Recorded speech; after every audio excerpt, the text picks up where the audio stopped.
자, 지난주 말씀을 잠시 다시 요약을 드리겠습니다. 제목은 뭐죠? 신앙의 성장 과정입니다. 성장 과정이고, 우리의 신앙의 여정을 알아야 된다는 말씀을 드렸습니다. 왜? 모르면 그만큼 고난이 많고, 순탄하지 않다라고 말씀드렸습니다. 알아야지만 우리가 쉽게 갈 수 있다는 말씀을 드렸고, 신앙의 시작은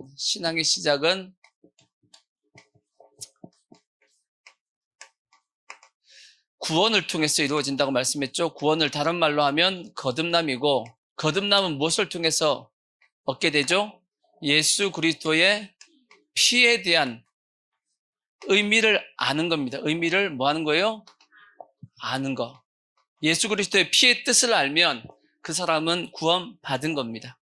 그래서 우리는 예수 그리스도의 피의 뜻을 정확하게 알아야 돼요. 세 가지를 확실하게 해결했다고 그랬죠. 죄의 문제. 이것은 다르게 얘기하면 하나님의 공의의 문제를 해결한 거예요. 왜? 죄의 삭은 뭐니까 사망이라는 그 하나님의 공의의 문제를 예수의 피가 확실하게 해결했다는 말씀을 드렸고, 두 번째, 자책. 다르게 얘기하면 양심입니다. 양심. 양심의 문제를 확실히 온전히 해결했다라고 히브리서에 그렇게 기록이 돼 있죠. 그래서 우리가 죄를 범하고 똑같은 죄를 범한다 할지라도 예수의 피를 가지고 회개하면 뻔뻔하게 생각할지 모르겠지만 자신감을 가지고 용서함 받았다는 걸 믿으셔야 됩니다. 아멘. 그 다음에 사탄의 참소. 이것도 확실히 해결했다라는 말씀을 드렸습니다. 마귀는 더 이상 우리에게 값을 요구할 수 없어요. 왜? 예수님께서 넉넉하게 그 값을 치렀기 때문입니다. 그럼에도 불구하고 죄에 대해서, 죄사함에 대한 우리가 오해하는 부분이 있다라고 말씀드렸습니다. 크게 네 가지였죠. 첫 번째가 뭐냐면 자백한다고 해서 죄사함 받는 게 아닙니다. 꼭 어디를 가지고 와야 돼요? 예수의 피로 예수 그리스도의 피로 가져가야 된다는 말씀을 드렸고, 두 번째는 느낌을 쫓아가지 말라 그랬어요. 우리가 죄를 반복적으로 짓다 보면 처음에는 그 죄에 대해서 예수의 피로 회개하면 뭔가 감정이 이렇게 생긴단 말이에요. 근데 늘 어떻게 죄를 범하다 보면 그 감정이 점점 약해지고 무뎌지죠. 그렇다 할지라도 예수의 피로 그 죄를 용서 구하면 죄사함 받아야 안 받아요? 받습니다. 왜? 예수의 피는 내가 보는 것이 아니고 누가 보는 거예요? 하나님이 보기 때문에. 단지 우리는 예수의 피가 있으면 죄사함을 받는 겁니다. 그러니까 자꾸 감정에다가 그래서 성도들이 느낌이 오면 죄사함 받은 것 같고 느낌이 없으면 죄사함 안 받은 것 같은 그런 걸 그렇게 하시지 말라는 거지. 느낌이 아니라 예수의 피가 우리를 죄사함 받게 한다라는 말씀을 드렸고, 세 번째가 뭐냐면 누군가에게 원망 들을 만한 일이 있으면 죄가 용서받는다 못 받는다? 못 받는다라는 말씀을 드렸습니다. 반드시 그 사람과 뭐 해야 되냐면 화해해야 됩니다. 그래서 구약의 제사에 속건제에 대한 말씀을 드렸습니다. 피해에 대해서는 반드시 보상을 해야지만 그 죄에 대해서 온전히 해결이 된다라는 말씀을 드렸고, 마지막으로 용서에 대한 말씀을 드렸습니다. 용서. 예수님께서 주기도문 가르쳐 주실 때 너희가 너희의 죄를 용서한 것처럼, 산 것처럼 너희의 죄를 용서해 주겠다라고 말씀했어요. 성경에도 예수님께서 산상수훈에 뭐라고 말씀했냐면 너희가 대접받고자 하면 먼저 어떻게 하라고요? 대접하라고 말씀했어요. 대접한 대로 내가 너희를 대접해 주겠다고 말씀했어요. 이것이 율법이요 선지자라는 말씀이 있는데, 그것처럼 우리가 용서받기를 원한다라면, 하나님 앞에 용서받기 원한다라면 반드시 나도 어떻게 되냐면 용서해야 됩니다. 나는 용서 안 하면서 용서받기를 원한다? 이건 말이 안 되는 거거든. 하나님이 우리가 용서하는 걸 보시고 나도 너를 용서해 주겠다라고 말씀했다 하는 것을 기억하시고, 예수의 피에 대한 우리의 정확한 의미를 꼭 아시기를 부탁의 말씀을 드리겠습니다. 신앙의 시작은 이것과 또 하나가 더 있다고 말씀드렸죠. 또 구원과 거듭남이지만 예수 그리스도의 피에 대한 의미가 아니고 예수 그리스도의 십자가의 의미를 우리는 뭐 해야 돼요? 여겨야 된다고 말이에요. 여겨야 된다는 말씀을 드렸습니다. 십자가의 의미는 뭐냐? 예수 그리스도와 나는 연합되었다라는 것을 우리는 여기라고 말씀했습니다. 뭐냐? 예수님께서 십자가에 죽으셨죠. 예수님께 십자가 죽으실 때 누구도 같이 죽었어요? 나도 같이 죽었다라는 거지. 예수님께서 장사 지내셨습니다. 똑같이 나도 장사 지냈고, 예수님께서 부활하셨죠? 동일하게 나도 부활이 되었습니다. 예수님께서 부활하신 이후에 40일 이후에 승천하셨죠? 승천하신 것처럼 누구도 승천했다? 나의 영적인 위치도 같이 승천했다라는 거야. 그래서 나의 영적인 위치는 지금 어디에 가 있다고요? 하나님 보좌 우편에 가 있다고. 그게 에베소서의 2장에 그렇게 말씀하고 있잖아.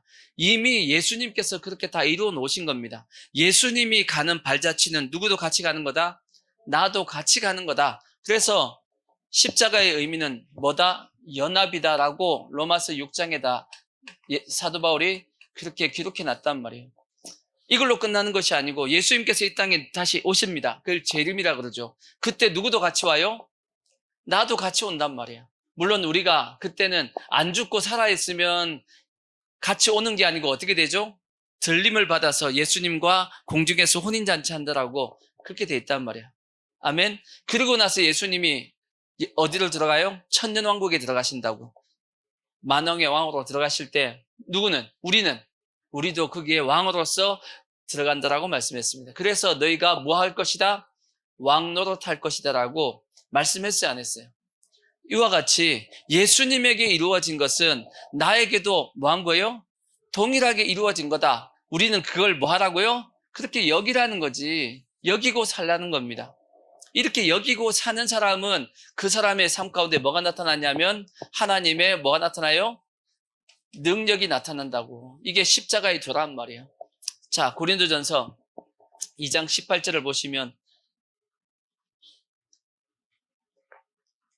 고린도전서 2장 18절 보시면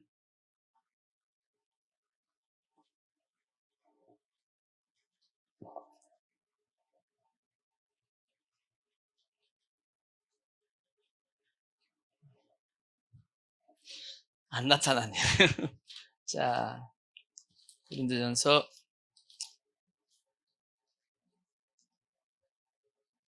죄송해요. 1장 18절이에요. 1장 18절. 죄송합니다. 제가 틀렸어요. 1장 18절 보시면 십자가의 도가 멸망하는 자들에게는 미련한 것이요 구원을 받는 우리에게는 뭐라고요? 하나님의 능력이라고. 하나님의 능력이라고. 이 십자가의 도가 이것이 하나님의 능력이란 말이에요. 그러니까 우리가 이걸 알아야지만 진짜 능력 있는 삶을 살 수 있다라는 겁니다. 그러니까 십자가의 의미, 이것을 잘 모르면 그냥 세상의 풍파에 그냥 휩쓸려서 육신의 정욕과 안목의 정욕과 이생의 자랑을 위해서 예수 믿어도 그렇게 사는 겁니다. 근데 십자가의 의미를 아는 사람은 그게 흔들리지 않고 믿음으로 살아갈 수 있는 거예요. 이 십자가의 도를 알기 때문에, 여기고 있기 때문에. 아멘? 우리가 그렇게 살아야겠지 않냐고.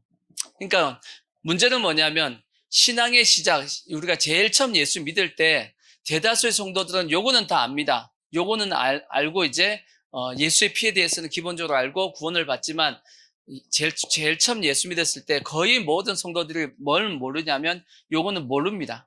요거는 어떻게 이루어지냐면 하나님께서 연단을 통해서 고난을 통해서 우리를 이 십자가의 의미를 깨닫게 만드신단 말이에요. 이거는 예수님도 이와 비슷한 과정이 있었다라고 성경이 말씀하고 있어요. 자, 히브리서 5장 7절을 보시면 물론 예수님이 십자가의 의미를 모르는 건 아닙니다. 그럼에도 불구하고 예수님도 우리에게 본을 보이시기 위해서 이 과정을 겪으셨대. 그는 육체에 계실 때 자기를 죽음에서 능히 구원하실 이에게 심한 통곡과 눈물로 간구와 소원을 올렸고 그의 경건하심으로 말미암아 들으심을 얻었느니라. 그가 아들이시면서도 아들이지만 받으신 무엇으로요? 고난으로 순종함을 배워서 온전하게 되었은즉 자기에게 순종하는 모든 자에게 영원한 구원이 되셨다라고 되어 있습니다. 예수님께서도 뭘 통해서? 고난을 통해서 어떻게 되었다고요? 온전하게 되었다라고 했어요. 온전하게 되었듯이 우리도 마찬가지입니다. 우리도 마찬가지 고난을 통해서 연단을 통해서 온전한 과정을 겪게 될 겁니다. 그래서 고난 없는 온전함은 없어요. 왜? 예수님도 그 과정을 겪었다라면 우리도 반드시 그 과정을 겪는다라고 생각하셔야 됩니다. 아멘. 자, 중요한 것은 이제 신앙의 시작이 되었다라는 거죠. 이제 신앙이 시작되었습니다. 예수의 피의 의미를 압니다. 여러분 제일 처음 예수 믿었을 때를 한번 생각해 보세요. 제일 처음 예수 믿었을 때 기뻐요, 안 기뻐요? 기쁘죠. 기뻤습니다. 저도 예수 믿고 제 기억으로 한 3개월 동안 예배 드릴 때마다 눈물이 났어. 3개월 정도. 3개월 정도 예배 때마다 눈물이 나는데, 그때 당시는 이제 학생회 예배를 드릴 때가, 주일날 학생 예배, 이제 주일날 오전에 9시에 이제 학생 예배 드리는데, 제가 예수를 언제 믿었냐면 고3 때 믿었습니다. 고3 이제 딱 들어갈 때, 그때쯤 2월 달에 믿었기 때문에, 최고 학년이죠. 고등학교 3학년이면 학생회에서는 최고 학년이야. 근데 그때 이제 내가 예수를 딱 믿는 바람에 어떤 일이 발생했냐면, 예배 때 자꾸 눈물이 나잖아. 근데 고3 남학생이 자꾸 예배 때 울어봐요. 어떨 것 같아? 세상 말로 쪽팔려. 안 그렇겠냐고. 제 기억에 그때 눈물은 자꾸 나는데 이걸 눈물을 말리려고 내가 무척 노력한 걸로 기억이 나. 자꾸 눈물은 나지. 근데 이걸 보이기는 이게 쪽팔리지 해가지고 안 우는 것처럼 막 해가지고 막 했던 기억이 나고, 그리고 이제 제일 처음 예수 믿었을 때 저에게 이제 믿음이 약하니까 어떤 현상이 있었냐면 이런 게 있었습니다. 하나님에 대한 믿음을 고백하면 전기가 왔어요.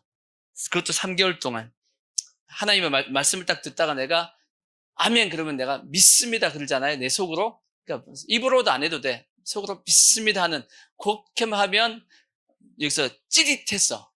그게 3개월 동안 그래서 3개월 동안.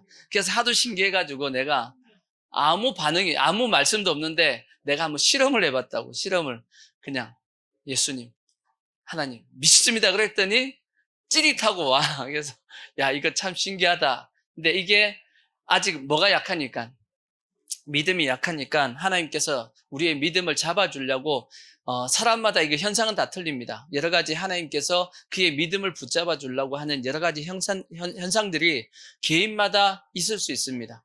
저는 그러한 어떤 전기 오는 것처럼 같은 느낌을 가지고 하나님께서 저의 믿음을 붙잡아 주셨어요. 그리고 이제 예배 때마다 이제 눈물 나는 걸 통해서 이런 어떤 경험. 그러니까 예수 제일 처음 믿었으면 그 기쁨과 그 감사함과 내가 구원받았다라는 그 은혜를 가지고 내가 주를 위해 살아야지 하는 어떤 열심을 가지게 되죠. 이런 마음은 누구나 이제 예수님을 정확하게 만나면, 구원을 정확하게 탁 이제 경험을 하게 되면 이러한 모습을 가지게 된단 말이에요. 그때는 모든 게 다 하나님을 믿으면 다 잘 되는 것처럼 보여요. 어떻게 생각되냐? 그때는 전도도 잘 됩니다.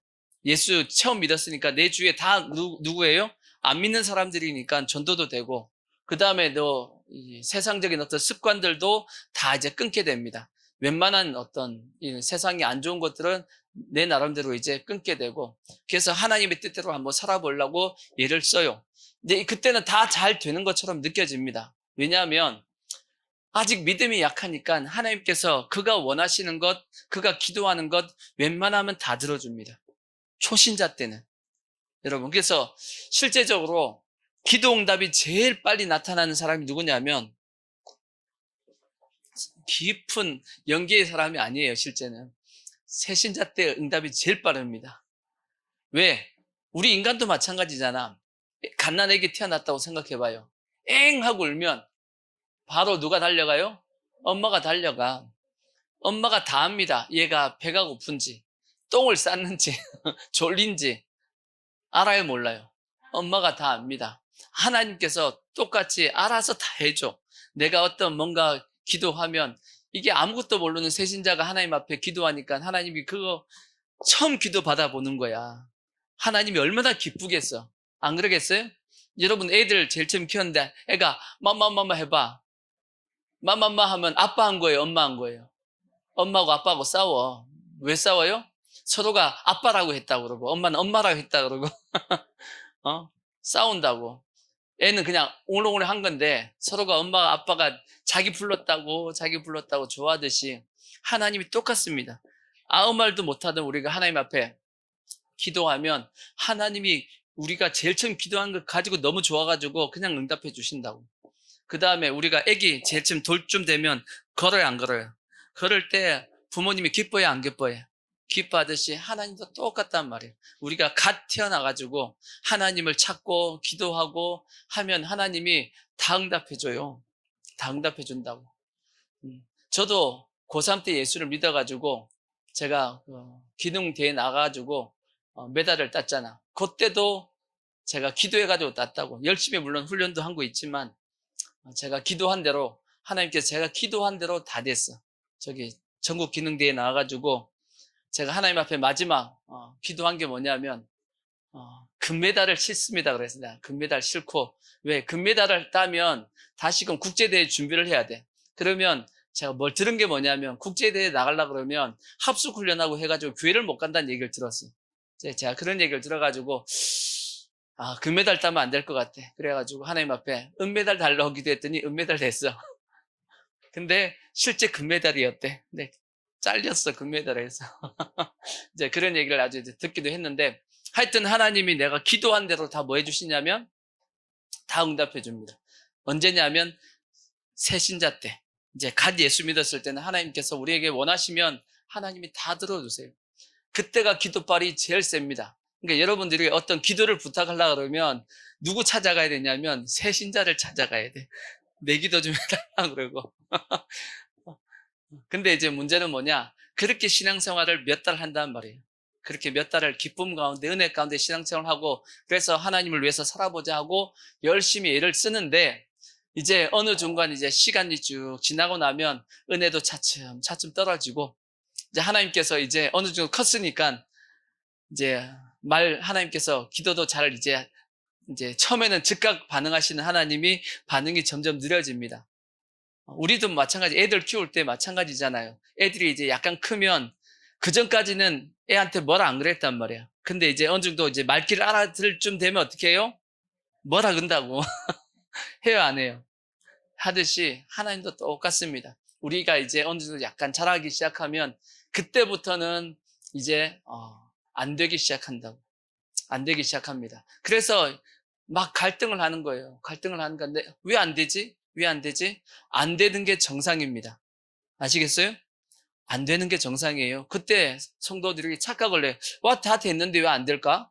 아니에요. 안 되는 게 정상입니다. 왜냐하면 이제 좀 컸다라는 뜻이에요. 신앙이 좀 자랐으니까 안 되는 거야. 아시겠죠? 믿음이 떨어져서 안 되는 것이 아니고 신앙이 자랐기 때문에 안 되는 겁니다. 그래서 이제 하나님께서 드디어 이제 뭐 하려고 시작하시냐면 이 사람을 훈련시키려고 이제 시작한단 말이에요. 이해가 되시죠? 그때 하나님께서 신앙의 훈련의 시작, 연단의 시작을 하신다고. 연단, 훈련 시작하시는데 그 훈련 시작할 때 하시는 게 뭐냐면 이게 성령 세례단 말이에요. 이게 성령 세례입니다. 그러니까 성령 세례 그러면 성도들 중에서 이제 안 받으신 분들은 막 여기에 대한 안 좋은 어떤 마음을 가지고 있는데 한번 잘 들어보십시오. 성령 세례에 대한 오해가 없어야 됩니다. 성령 세례에 대한 오해가 없어야 되고 잘못 알고 있는 지식을 없애야 돼. 성령 세례는 꼭 받아야 됩니다. 꼭 받아야 되고 우리의 신앙에 엄청나게 큰 중요한 도움을 주는 것이 성령 세례입니다. 먼저 이제 성령 세례에 대한 잘못 알고 있는 어떤 것들에 대해서 한번 한 두 가지만 이제 짚어보자고요. 많은 목사님들도 이렇게 얘기해요. 성령 세례와 그 다음에 세례와 거듭남이 같다라고 하시는 분이 있어. 같다. 이렇게 얘기하시는 분이 있어. 성령으로 거듭나는 거하고 성령 세례가 뭐 틀리냐? 같은 게 아니냐라고 하시는 분들이 있어. 근데 성경은 그럼 뭐라고 말씀하냐? 같다라고 말씀하냐? 다르다라고 말씀하냐? 성경은 다르다라고 말씀하고 있어요. 뭘 통해서 말씀을 우리가 볼 수 있냐면 우리가 꼭 기억해야 될 것은 제가 여러분에게 자주 말씀드리죠. 절대 성경 앞에서는 성경 말씀 앞에서는 고집 부리면 안 돼. 아시겠죠? 내가 아무리 이게 맞다라고 생각하고 옳다라고 생각한다 할지라도 성경이 그게 아니야. 그러면 우리가 어떻게 해야 돼요? 아니라고 여겨야 됩니다. 아멘. 우리의 신앙의 자세가 하나님 말씀 앞에는 항상 아멘해야 돼. 항상 아멘해서 하나님 앞에 영광을 돌린다라고 사도 바울이 말씀했듯이 항상 뭐 하셔야 된다고요? 아멘 하셔야 됩니다. 성경이 틀린 게 아니고 누가 틀린 거예요? 내가 틀린 거고 내가 잘못 알고 있는 거야. 성경이 말씀하고 있는 것은 무조건 맞다 하는 의식을 우리가 가지셔야 됩니다. 아시겠죠? 제가 이제 성경에 대해서 이제 이 부분에 대해서 말씀을 드릴 테니까 보세요. 성경에 보면 성령 세례를 받은 장면이 5군데 나와 있어요. 사도행전에 보면 성령 세례를 받는 장면이 몇 군데 나와 있다고요?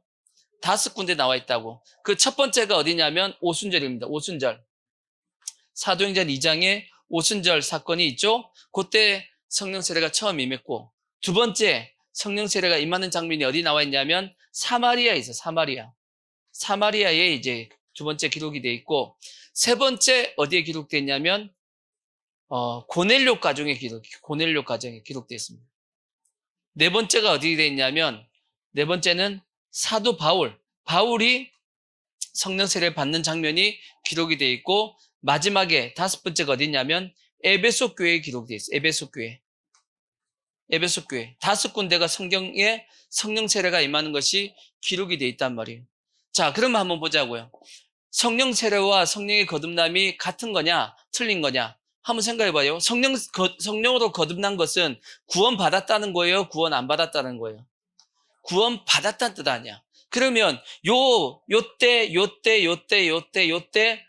성령 세례가 임했을 때 이분들은 그 전에 거듭남이 있었냐, 구원 받았냐, 안 받았냐 보면 알 수 있잖아. 이미 구원을 받았다라면 성령 세례와 거듭남은 같은 거에 틀린 거예요? 다른 거지. 근데 그때 이분들이 예수를 믿었다. 그러면 성령 세례와 거듭남은 같은 거지. 그죠? 그렇다면 한번 생각해 보자고. 오순절날 성령 세례 받은 사람이 구원 받은 사람이에요? 안 받은 사람이에요? 구원 받은 사람이잖아. 오순절날 성령 세례 몇 명이 받았어요? 120명이 받았습니다. 성경에 보면 오순절날 마가다락방에 120명이 있었다라고 사도행전 1장에 기록이 되어 있습니다. 그들은 누구냐? 예수님이 십자가에 죽으시고 부활한 것을 목격한 사람이 몇 명이에요? 500명입니다. 성경에 예수님이 승천하실 때 몇 명이 예수님의 승천하심을 봤다라고 되어 있냐면 사도 바울이 고린도서 15장에 보면 500여 형제가 예수님의 승천하심을 봤다고 되어 있어요.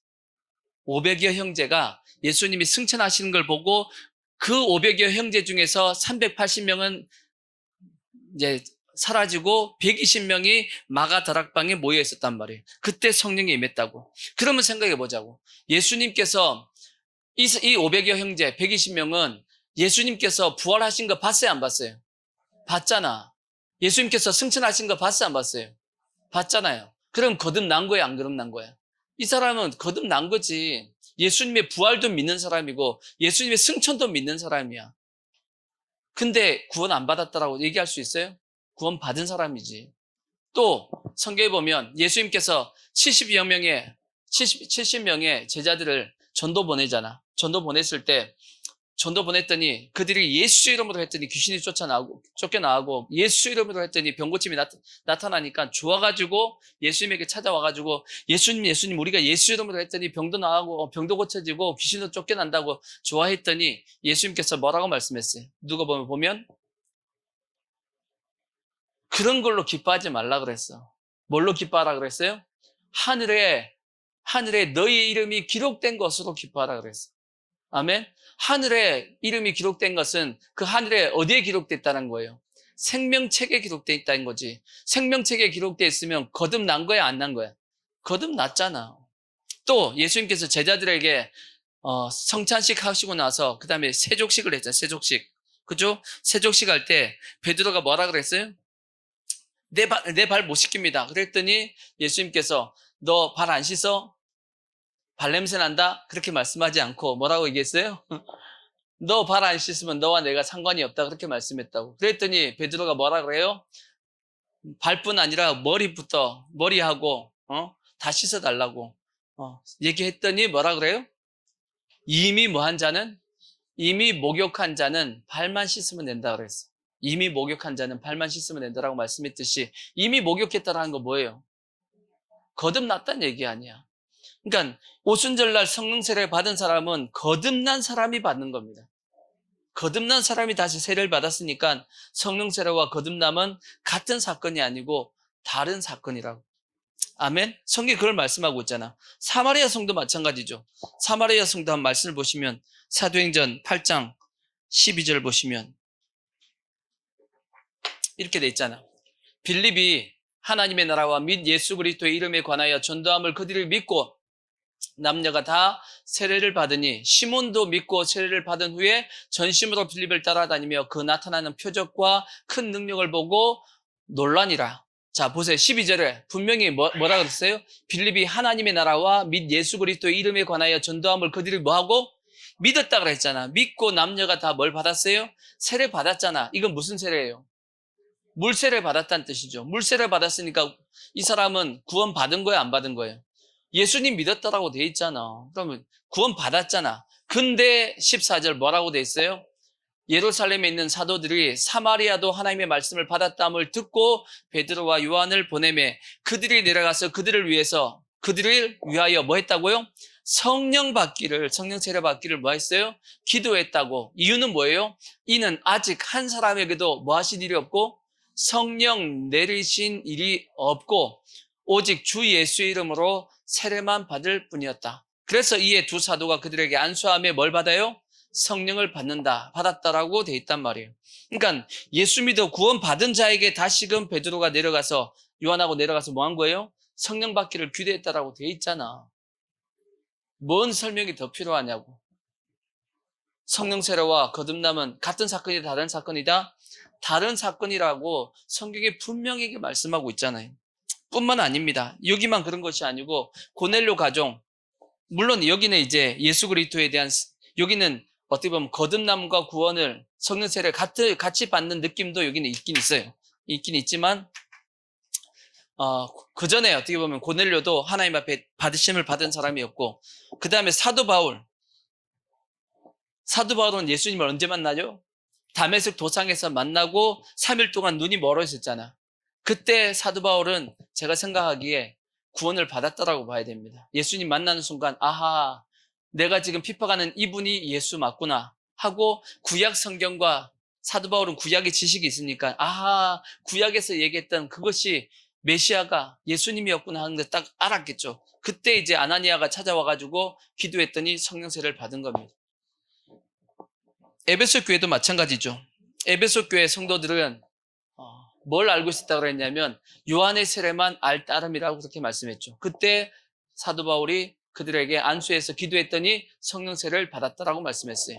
요한의 세례를 받았다는 것도 어떻게 보면 그들은 구원을 받은 자라는 뜻입니다.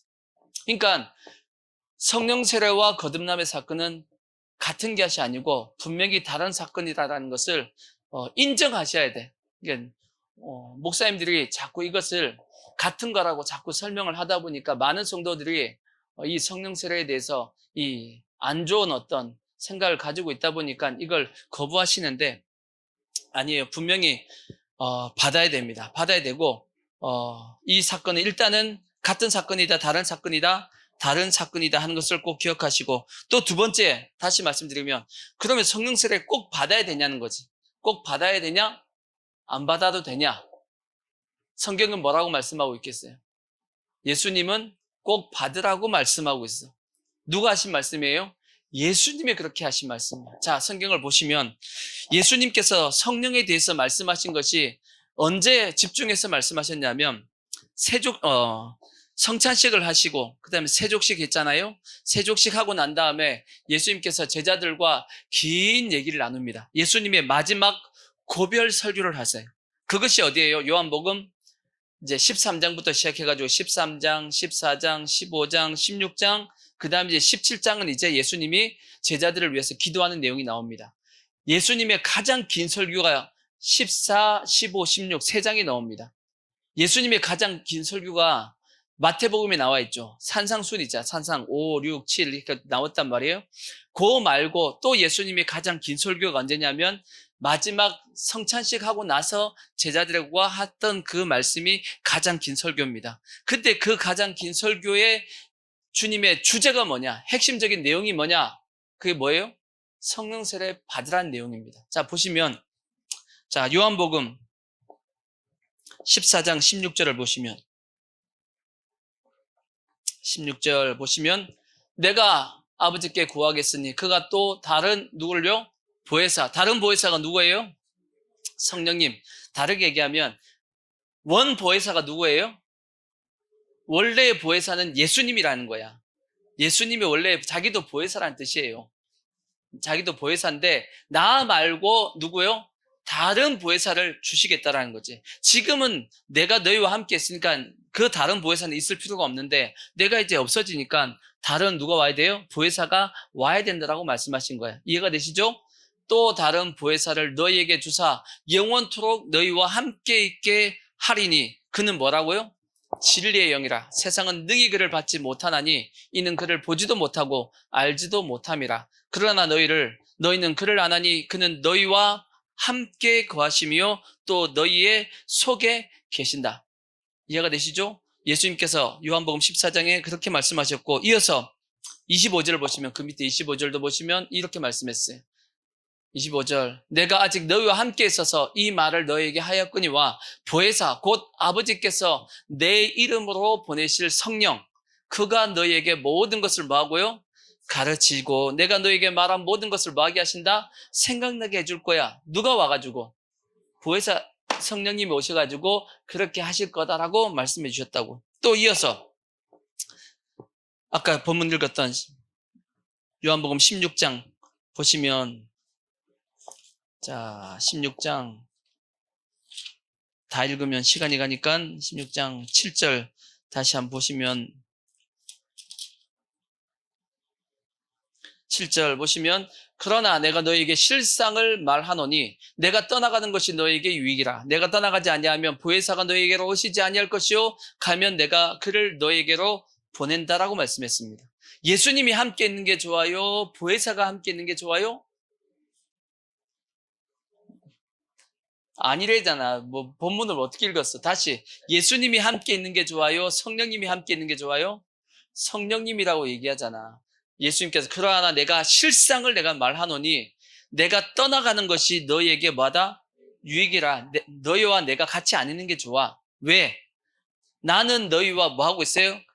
같이 육신적으로는 같이 있을 수 있지만 너희 속에 들어가는 건 아니야. 근데 보혜사는 뭐 하는 거라고요? 성령님은 너희 속에 들어가시는 거야. 그래서 내가 떠나가지 아니하면 보혜사가 너희에게로 오시지 아니할 것이요 내가 가면 그를 너에게 보낸다라고 말씀했어요. 성령님은 내 안에서 역사하기 때문에 성령님이 내 안에서 계시기 때문에 예수님이 내 옆에 있는 것보다 어떻게 보면 더 좋다, 더 유익하다 하고 예수님께서 말씀하신 겁니다. 자, 13절 그 밑에 12절부터 보시면 12절 내가 아직 너에게 이를 것이 많으나 지금은 너희가 뭐 하지 못한다? 감당하지 못한다라는 거지. 아직은 너희가 내가 하는 얘기를 다 알아듣는다, 못 알아듣는다? 못 알아듣는다는 얘기예요. 그렇지만 그러나 누가 오시면 진리의 성령이 오시면 그가 너희를 모든 진리 가운데로 뭐한다? 모든 진리입니다. 모든 진리로 인도하시는 분이 누구다? 성령님이라는 거지. 인도하시리니 그가 스스로 말하지 않고 오직 들은 것을 말하며 장래일을 너에게 또 뭘 알린다고요? 미래에 있을 그 일도 너에게 뭐 해줄 거다? 알려줄 거다 라고 말씀했다고. 예수님께서 마지막 고별 설교의 핵심적인 주제가 뭐예요? 뭘 받으라고요? 성령 세례를 받으라고 말씀했단 말이에요. 또 예수님께서 이제 이 설교를 하시고 나서 겟세마네 동산에 가셨다가 이제 기도하시고 그 다음날 십자가에 죽으셨단 말이에요. 그리고 3일 뒤에 뭐 하셨죠? 부활하셨습니다. 부활하신 이후에 제자들 딱 만나서 예수님께서 하셨던 말씀이 뭐냐? 자, 요한복음을 보시면 20장 19절 보시면 뭐라고 말씀했어요? 부활하신 이후에 예수님께서 뭐라 그랬냐? 이날 곧 안식 후 첫날 저녁 때 제자들이 유대인들을 두려워하여 모인 곳에 문들을 닫았더니 예수께서 오사 가운데 서서 이르시되 너희에게 평강이 있을지어다. 이 말씀을 하시고 손과 옆구리를 보이시니 제자들이 주를 보고 기뻐하더라. 예수께서 또 이르시되 너희에게 평강이 있을지어다. 아버지께서 나를 보내신 것과 같이 나도 너희를 보내노라. 이 말씀을 하시고 그들을 향해서 숨을 내쉬며 이르시되 뭘 받으라고요? 성령을 받으라 하고 말씀했어요. 성령 받아야 된다 하고 말씀하셨다고. 아멘. 부활하신 후에도 제자들을 만나서 내가 진짜 살아났어 하는 걸 보이시고 난 다음에 하셨던 말씀이 뭐예요? 성령 받아야 돼 하고 말씀하셨다고. 그리고 나서 예수님께서 이제 40일 동안 제자들과 함께 있었다고 그랬어요. 계속 같이 있었던 것이 아니고 나타났다 사라졌다 나타났다 사라졌다 계속 그렇게 하셨어. 그러다가 이제 승천하실 때 제자들 아까 몇 명 모여있다 그랬죠? 500명이 쫙 모이는 상태에서 예수님께서 제자들에게 뭐라고 말씀했냐? 자, 누가복음 24장 49절을 보시면 이렇게 말씀했다고. 볼지어다 내가 내 아버지께서 약속하신 것을 너에게 보낸다. 언제 약속했어요? 아까 요한복음에 말씀했단 말이에요. 요한복음에 말씀하신 그 약속하신 그분을 너에게 뭐 하겠다고요? 보내리니 너희는 위로부터 능력이 입혀질 때까지 뭐 하라고요? 이 성에 머물라. 예루살렘 떠나지 말라고 말씀했단 말이에요. 그리고 나서 사도행전 1장 4절을 보시면 자, 사도와 함께 모이사 그들에게 분부하여 이르시되 분부했다고 명령을 하셨다라는 거지. 제자들에게 뭐라고 명령했어요? 예루살렘을 떠나지 말고 내게서 들은 바 아버지께서 약속하신 거 그 뭐예요? 성령이란 말이에요. 성령을 기다리라 하고 말씀했어요. 요한은 물로 세례를 베풀었으나 너희는 몇 날이 못 되어 뭘 받는다고요? 성령 세례를 받는다고 몇 날 못 돼서 그 몇 날이 며칠이었어요. 나중에 보니까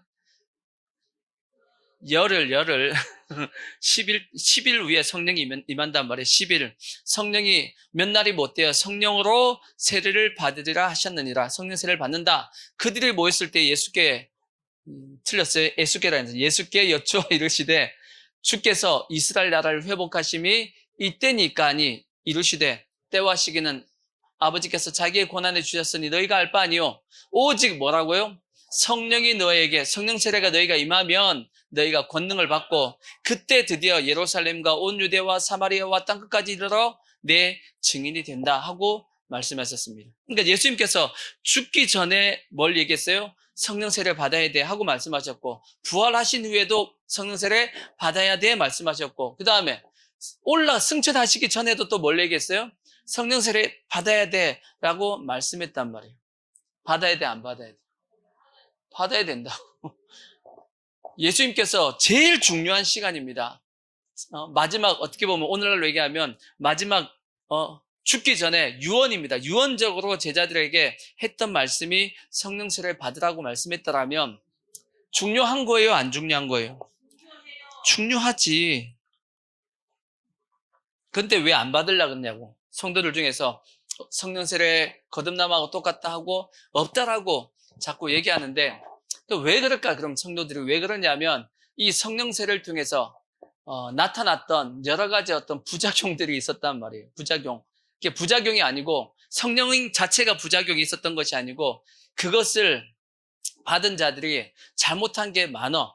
그게 이제 은사운동 했던 분들이 실수를 원체 많이 해가지고 성도들이 이 부분에 대한 부담을 가지고 있어가지고 또 목사님들도 이 부분에 대한 부담을 가지고 있어가지고 싫어하시지만 아닙니다. 꼭 기억해야 될 것은 예수님이 분명히 받으라고 말씀했으면 중요한 거예요? 안 중요한 거예요? 중요한 거라고. 무척 중요한 거라고. 그래서 성령 세례는 그럼 뭐냐? 그럼 성령 세례가 뭐냐? 하는 걸 이제 우리가 정확하게 알아야겠죠. 보통은 성령 세례 그러면 뭐냐 하면 은사를 얘기하죠. 은사. 그죠? 은사. 맞습니다. 은사도 성령 세례 맞습니다. 보통 생각하는 은사. 은사의 종류는 크게 세 가지가 있다라고 성경이 말씀하고 있어요. 첫 번째가 뭐냐면 자, 어디를 보시냐면 고린도전서 12장 4절을 보시면 12장 4절 보시면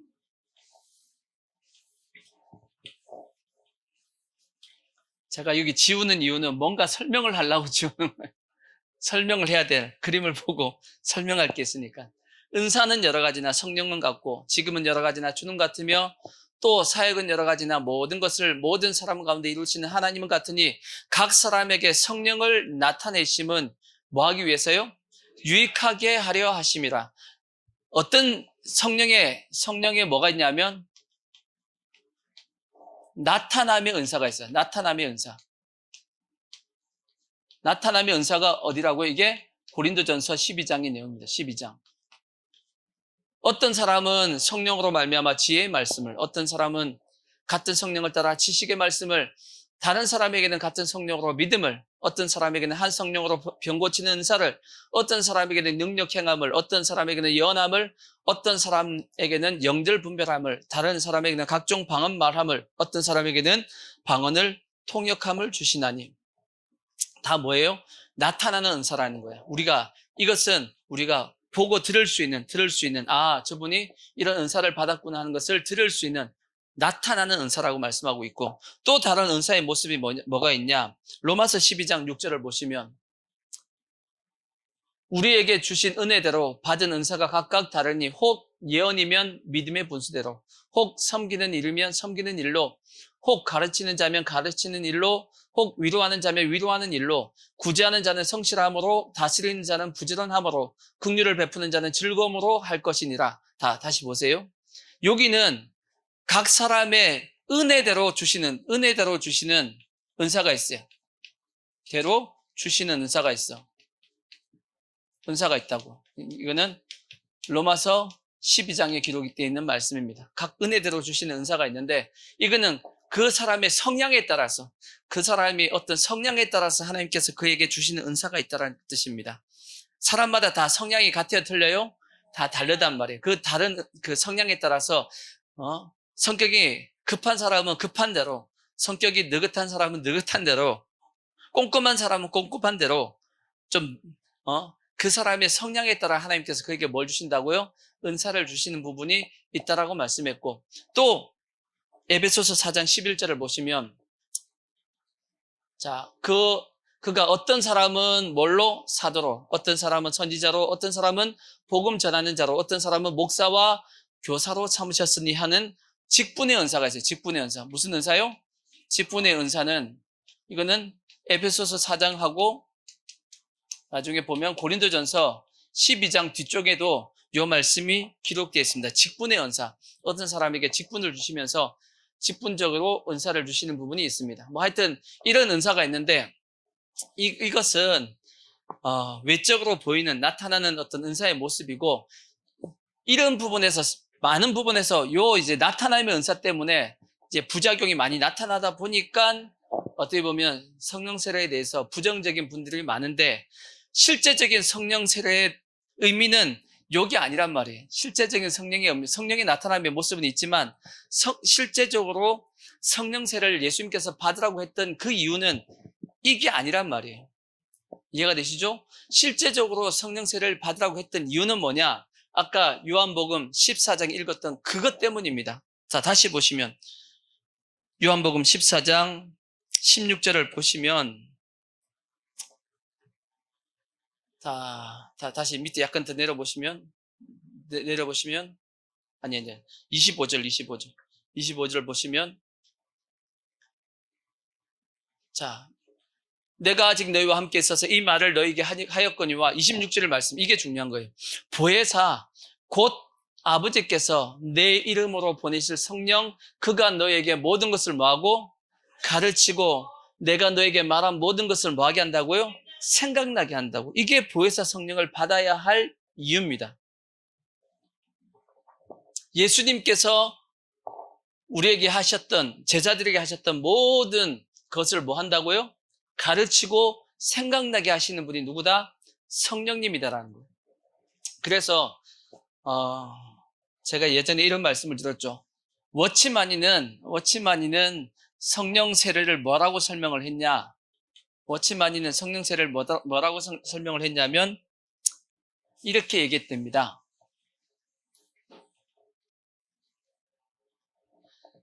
직관의 확대라 했어요. 뭐요? 직관의 확대라고. 어렵죠? 뭔 얘기냐?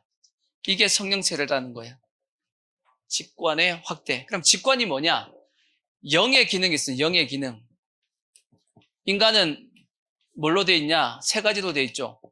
영과 혼과 육으로 돼 있는데 영의 기능이 있어요. 영의 기능은 크게 세 가지입니다. 첫 번째는 양심. 우리 속에 양심 있어요? 없어요? 여러분 양심 있죠? 그것이 무슨 기능이냐면 영의 기능입니다. 그다음 두 번째가 뭐냐? 직관이라는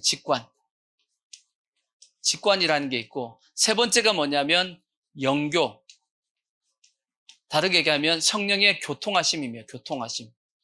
성령의 교통. 그럼 이 직관이라는 게 뭐냐? 직관이라는 걸 이제 잠시 설명을 드리면, 자, 우리 인간은 아까 세 가지로 되어 있다고 말씀했죠. 영이 있고, 그 다음에 뭐가 있어요? 혼이 있고, 그 다음에 육이 있잖아. 육이 있죠. 영혼 육이 있단 말이에요. 근데 내가 거듭나죠. 거듭나서 원래는 여기 누가 있었어요? 마귀가 함께 있었다고. 마귀가 예수 믿기 전에는 누가 같이 있어요? 마귀가 같이 있었단 말이에요. 있었는데 성령으로 거듭남을 통해서 누가 쫓겨나갔어요? 마귀가 쫓겨나갔다고. 그리고 요 안에 누가 이제 오셨어요? 성령님이 거하신다고. 우리 안에 성령님이 거하시는데, 그럼 성령 충만이 뭐냐? 성령님이 이미 왔는데 또 왜 오시냐? 이유가 뭐냐면, 그래서 뭐라고요? 직관의 확대라는 뜻이 뭐냐? 직관이라는 것은 이런 겁니다. 직관. 내 안에 와 계신 성령님이 나에게 말씀을 하십니다. 나에게 말씀을 하신다고. 그 말씀하신 걸 누가 알아들어야 돼요? 누가 알아들어야 되죠? 내 혼이 알아들어야 될 거 아니야, 혼이. 알아들어야 돼, 못 알아들어야 돼요? 알아들어야지만, 하나님께서 어떤 생각을 하시구나, 하나님의 뜻이 뭔구나 하고 내가 알아차릴 거 아니야. 근데 성령으로 거듭난 그 상태로는 이 성령이 내 혼에다가 말씀하신 것을 알아들을 수 있는 능력이 적다라는 거예요. 부족하다라는 거예요. 알아들을 수 있는 능력이 부족하다고. 그게 성령이 내 혼에다가 말씀하시는 이 말씀하는 걸 뭐라고 한다? 이걸 직관이랍니다. 직관. 이걸 직관이라고 한다고. 쉽게 얘기하면 보통 세상에서는 직관을 뭘로 얘기하냐면 남자보다 여자들이 직관력이 좋다 그러죠. 뭐 갑자기 탁 어떤 사건이 탁 발생되면 여자분들이 이건 이렇게 해야 돼 라고 탁 떠오른다고. 그걸 직관이라고 한다. 직관. 이해가 되시죠? 마치 성령님도 우리가 어떤 사건이 딱 발생했을 때 그 사건에 대해서 나에게 뭘 주시냐면 말씀을 탁 주신단 말이에요. 이해가 되시죠? 그 직관. 근데 이 직관의 능력이 성령으로 거듭난 정도로는 약하다는 뜻이에요. 약하다. 잘 못 알아듣는다는 거야. 누가? 내 혼이 성령이 말씀하신 걸 잘 못 알아듣는다고. 잘 못 알아들으니까 깨닫는 것도 약하고 생각도 잘 안 나는 거야. 말씀도 잘 생각도 안 나고. 근데 누가 오시면, 성령이 충만하게 오시면, 성령님이 충만하게 내 속에, 내 영에 거하게 되시면 뭐가 확 확대된다고요? 이 직관의 능력이 확 확대가 된다고. 이해가 되시죠? 이게 내가 한 얘기가 아니고 이거 워치마니가 한 얘기입니다. 워치마니가 성령 세례에 대해서 설명을 하다가 성령의 실제적인 성령 세례에 대한 본질적인 영적인 변화가 뭘까라고 생각하다가 그분이 이제 얘기한 게 뭐냐면 성령 세례를 통해서 이 직관의 능력이 크게 향상되는 거구나 라고 깨달은 거예요. 왜? 아까 요한복음에 우리가 봤잖아. 요한복음에 뭐라 그랬어요? 성령이 오시면 뭐 하게 해주시겠다고요?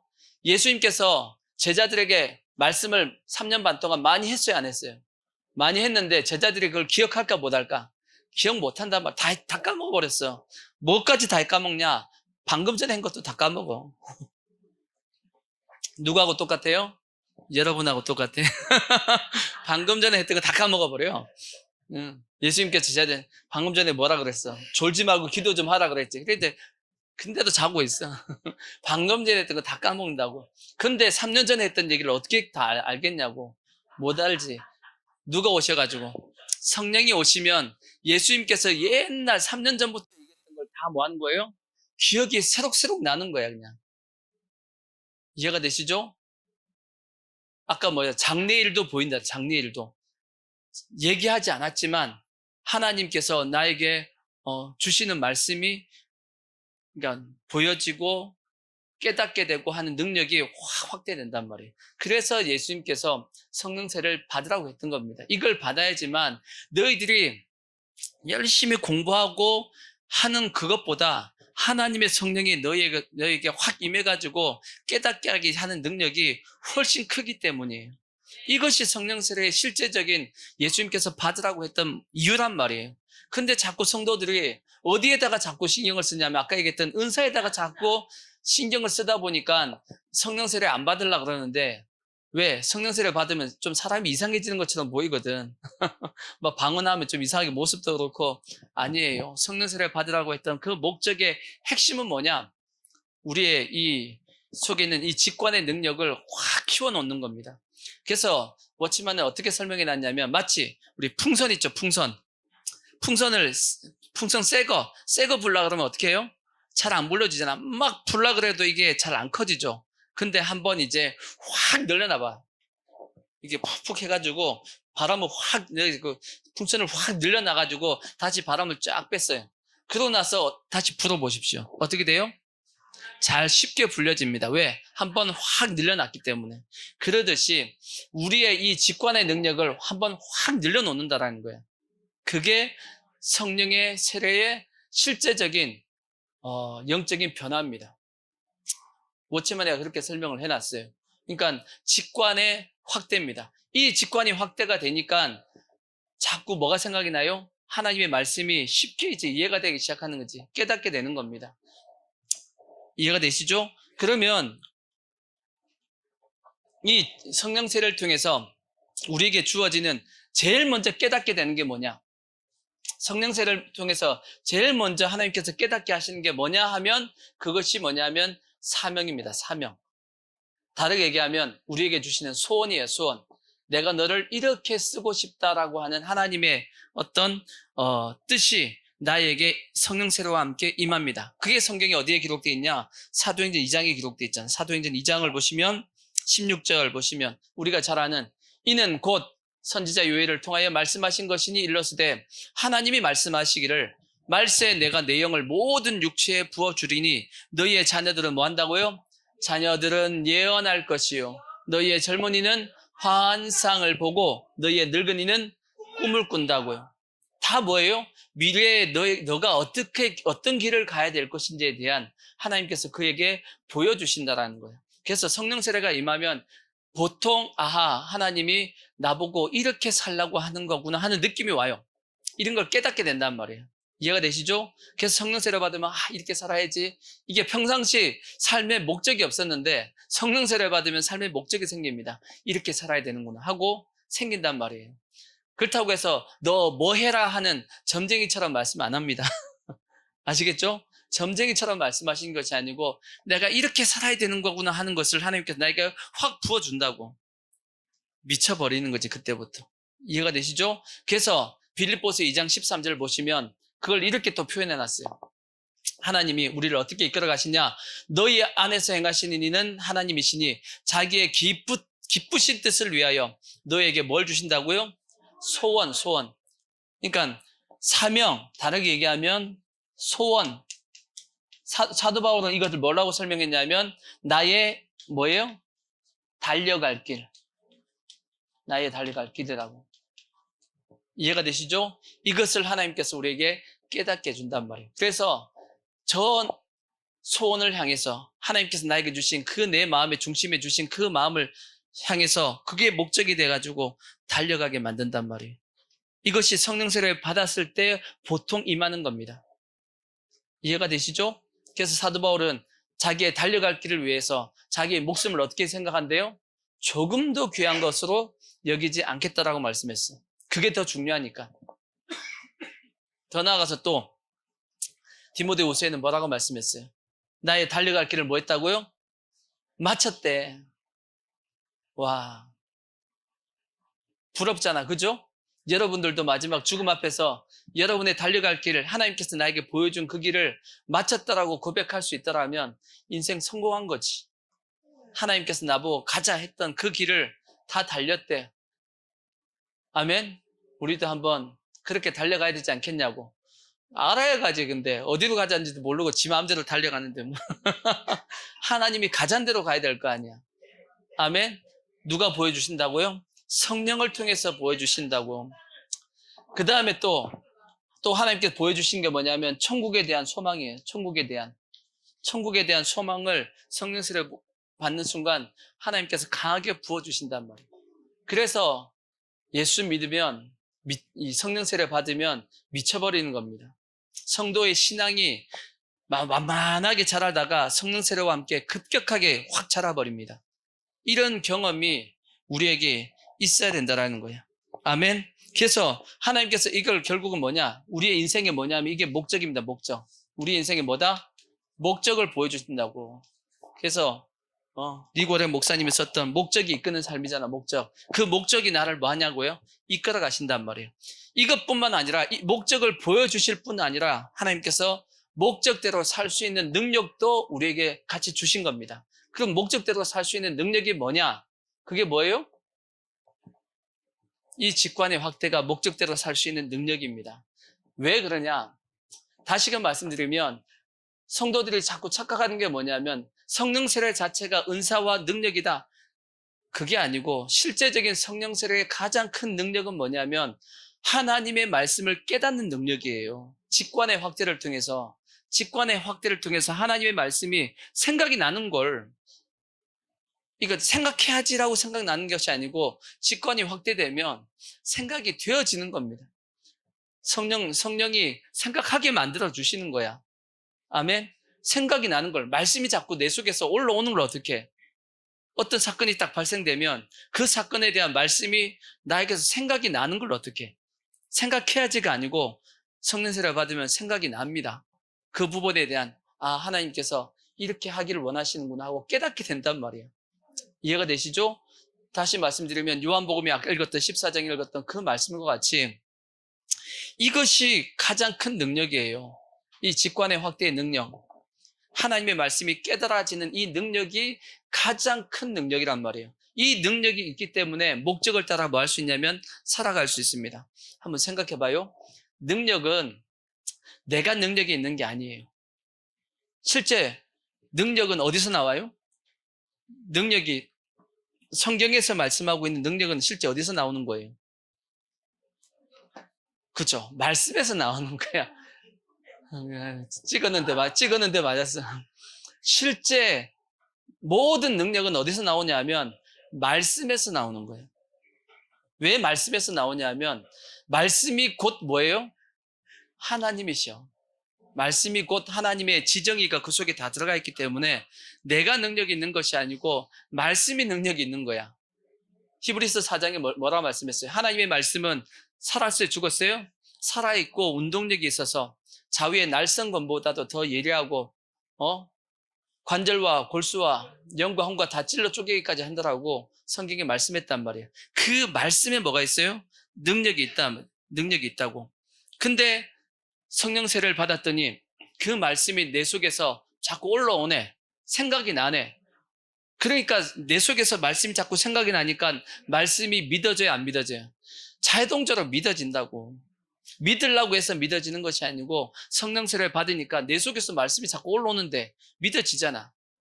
말씀의 능력은 언제 나타나요? 말씀의 능력은 언제 나타난다고요? 히브리서 봐야겠네. 히브리서 4장 2절을 보시면 그들과 같이 우리도 복음 전함을 받은 자이나 그러나 들은 바 그 말씀이 그들에게 뭐하지 못한 것은 유익하지 못한 것은 듣는 자가 믿음을 결부시키지 화합하지 않았기 때문이다 라고 말씀하고 있죠. 믿음이 자동적으로 생겼는데 뭐에 대한? 말씀에 대한 믿음이 생겼단 말이에요. 왜? 성령이 나한테 말씀을 가르쳐 주니까 말씀에 대한 믿음이 확 생겨버리지. 그러니까 자동적으로 뭐 하게 돼요? 그 말씀대로 내가 살아가는 겁니다. 살아갔더니 뭐가 나타나는 거예요? 말씀의 능력이 나타나는 거지. 그게 성령의 능력이야. 실제적으로 우리가 생각하는 은사적인 능력도 있습니다. 부정할 수는 없어. 은사적으로 하나님께서 교회의 덕을 세우기 위해서, 영혼을 구원하기 위해서 하나님께서 은사적인 어떤 능력을 주시는 것 맞습니다. 그렇지만 성령 세례의 가장 큰 유익은 뭐냐? 이거란 말이에요. 우리가 믿음으로 살아갈 수 있게끔 하시는 것이 성령 세례란 말이에요. 이해가 되시죠?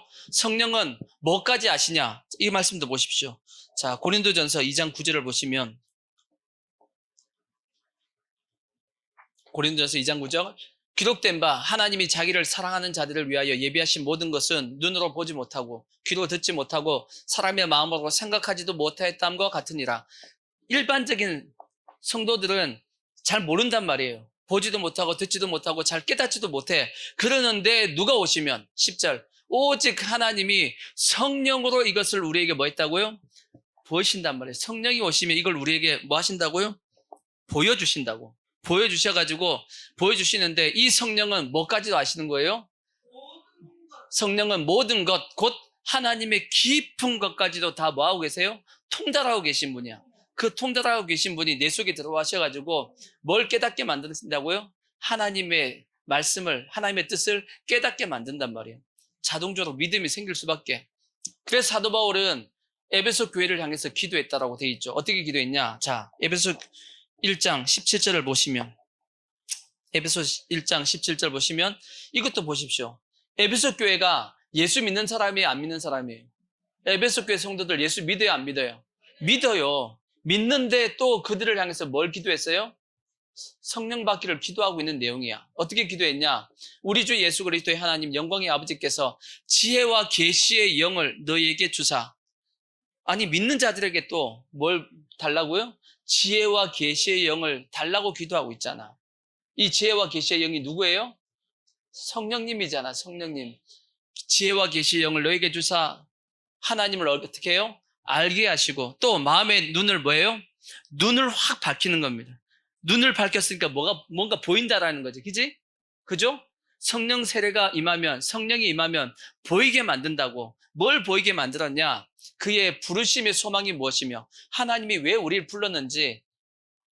그냥 예수 믿으면 구원받지 그 일로 끝나는 것이 아니고 그 정도가 아니고 하나님이 왜 불렀는지에 대한 그 소망이 무엇인지를 깨닫게 만들어주시고 더 나아가서는 성도 안에서 그 기업의 영광의 풍성함, 하나님이 나중에 우리에게 주실 그 영광이 있단 말이에요. 그 영광이 조금 준대요? 풍성하게 준대요?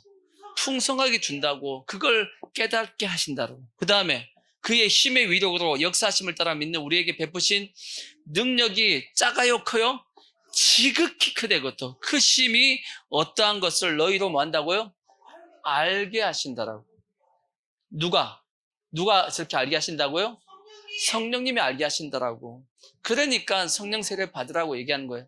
그러니까 성령 세례 받으면 이 직관의 능력이 확 확대되면서 성령이 나에게 말씀하는, 성령이 깨닫게 하는 그 깨달음의 능력이 확 증폭이 돼버리는 거예요. 그래서 성령 세례 받으라는 거예요.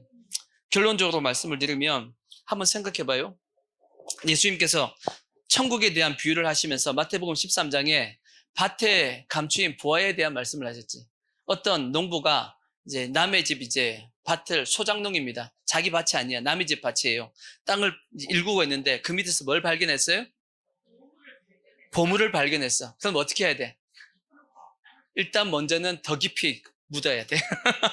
일단 먼저는 더 깊이 묻어야 돼. 왜? 혹시나 딴 사람이 볼까봐 더 깊이 묻어놓고 그 다음부터 어떻게 해야 돼요? 어떻게든지 그 밭을 사야 됩니다. 모든 걸 다 투자하고 사야 돼. 아시겠죠? 돈이 부족하면 열심히 일해서라도 하여튼 무조건 목적이 뭐예요? 그 밭 사야 돼. 왜? 그 밭 사기 전에 그거 가지고 나오면 안 돼. 왜 안 돼요? 그건 누구 거야? 밭주인 거야. 밭주인 거. 이해가 되시죠? 그 사람은 뭐 했기 때문에? 밭에 감추인 부화를 봤단 말이에요. 보면 미쳐버리는 겁니다. 신앙생활도 아무리 미치려고 그래도 안 미쳐져요. 뭐 할 때 미쳐져요? 볼 때 미쳐지는 겁니다. 볼 때. 지혜와 계시의 영이 그에게 부어져가지고 마음의 눈이 확 열려가지고 보면 그때 미쳐버리는 거예요. 그래서 주를 위해서 누가 뭐라 하는지 알지라도 주를 위해서 난 살겠다라고 달려가는 거야. 그게 보통 성령 세례를 통해서 임한단 말이에요. 아멘. 그래서 성령 세례 예수님께서 받으라고 했던 그 이유가 뭐냐? 그리고 성령 세례 받기 전까지는 예루살렘 떠나지 말라고 그랬어요. 왜 떠나지 말라고 그랬어요? 괜히 전도한다고 나갔다가 전도하는 게 아니고 전도 당해가지고 세상 간다고. 왜? 그 속에 확신이 없으니까. 믿음이 아직 하나님의 말씀에 대한 능력이 부족하니까 끌려간단 말이에요. 성령 세례 받은 사람은 안 끌려가요. 왜? 봤거든. 모든 걸 다 던지고 그걸 위해 산다고. 왜? 봤으니까. 감춰놓은 부활을 받기 때문에. 그래서 우리가 뭐 해야 되냐? 성령 세례 받아야 되는 겁니다. 그래서 예수님께서 성령 세례 받으라고 말씀한 거예요. 근데 이제 문제가 이제 한 가지 더 말씀드리면 방언에 대한 말씀을 잠시 드릴게. 방언은 해야 되냐 말아야 되냐 하시는 게 좋습니다. 방언은 저의 경험상으로는 방언은 마치 뭐하고 비슷하냐면 배터리에 충전기하고 똑같아. 충전기. 가장 그게 가장 비유가 맞는 것 같아. 우리가 살아가다 보면 힘이 떨어질 때가 있어요, 없어요? 있단 말이에요. 뭘로 충전해야 되냐? 그냥 와서 앉아 있다고 잘 충전이 안 되거든. 저 같은 경우는 방언으로 기도하면 충전됩니다. 제가 생각하기는 성령 세례를 받으면 보통 방언이 이제 많이 나타나는데, 이제 방언하는 걸 가지고 또 이제 싫어하시는 분이 있는데, 싫어하지 마시고 방언을 하다 보면 충전됩니다. 저는 그런 경험이 많아요. 충전돼가지고 낙심하고 마음이 착 처져 있다가도 방언 기도하면 속에서 기쁨이 솟아나고 위에서 평안이 임하는 느낌이 와요. 그렇게 해서 다시 힘을 얻고 그런 경험이 많단 말이야. 그러니까 하나님이 우리에게 성령 세례를 통해서 많은 것을 예비해 놓았단 말이에요. 아멘. 그러니까 싫어하지 마시고 싫어하지 마시고 받으려고 하십시오. 왜? 다시 말씀드리면 예수님이 받으라고 했어요, 안 했어요? 예수님이 받으라고 했잖아. 그러니까 성경이 그렇게 하라 하면 하십시오. 말씀 앞에서는 늘 우리가 아멘 하는 자세를 가지셔야 돼. 그것이 하나님께서 우리에게 요구하시는 모습이고 그것이 우리가 신앙생활을 잘하는 모습입니다. 지난주 오후에 이런 말씀 드렸죠. 신앙이 왜 위험해지냐? 완고해지기 때문에 위험해진다 그랬어요. 마음이 뭐해지기 때문에? 완고해지기 때문에. 잠언서 4장에 뭐라고 말씀했어요? 물을 지킬 만한 것보다 더욱 뭘 지키라고요?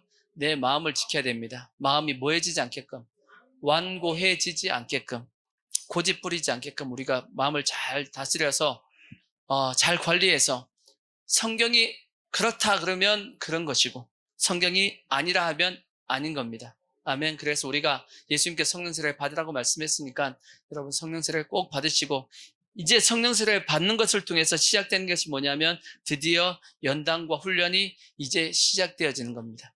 여기가 스타트입니다. 스타트.